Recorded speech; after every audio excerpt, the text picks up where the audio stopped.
नमस्कार मु प्रदीप कुमार पृष्टि प्रदीप सेवा ट्रस्ट प्रतिष्ठाता अजणा शव उद्धारकारी संस्था रूपे 13 वर्ष है भुवनेश्वर सहर में कम करुच्छी। गत काली मोर गोटे सांगर बापा किम्स हॉस्पिटल रे मरी जाते दिन गोटे 2टा बेले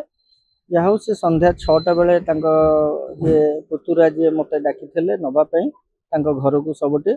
गाड़ी नहीं कि जो मु किम्स हॉस्पिटल भितर पशिली 2 जन व्यक्ति आसिक मत मना कले तुम कुआडे आस मुझे कहली जे एमती मोर असुविधा है मो सांगर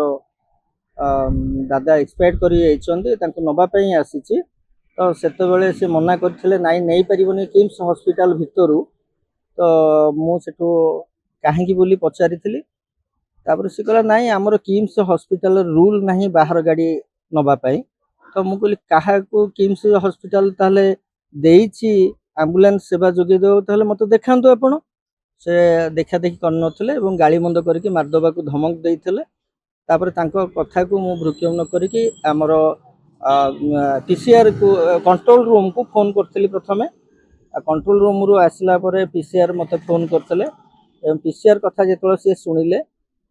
से मो मोबाइल टी छड़े देकी भितर मत मुथ मारे किम्स हॉस्पिटल ग्राउंड भितर कथा मु कहूँ कहले तू बाहर को आसिले तते देखीदेबू तापर आम लोक आसी पहुँचले लोक बहुत रुंड हो जाते काली संध्या 6टा 6:30 बेले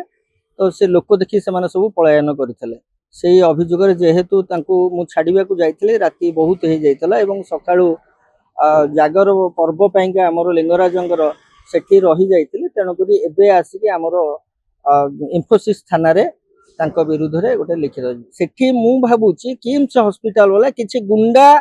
श्रेणीय व्यक्ति विशेष पोषिकी रखिचंती जोटा कि तांको आयतर सब किछि करिया पई से चाहुचंती। निश्चिंत भाव में पुलिस एक्शन नवा कथा गरीब जो लोक माननकु एमती प्रकार हैरान कर पुलिस एक्शन अभियोग हवा कथा तांको नारे एवं एक्शन हवा कथा। एम्बुलेंस गोटे एमती गोटे जिनिस सेवा प्रदानकारी जान रूपे से सबु जगह को जाई परिबो समस्त की नहीं परिबो कौन सी संघ एम्बुलेंस रो कौन सी संघ नहीं तेणुक मु सरकार को मत बारंबार कही जे एम्बुलेंस रो रेट चार्ट प्रस्तुत करंतु एवं से रेट चार्ट भितर सबु एम्बुलेंस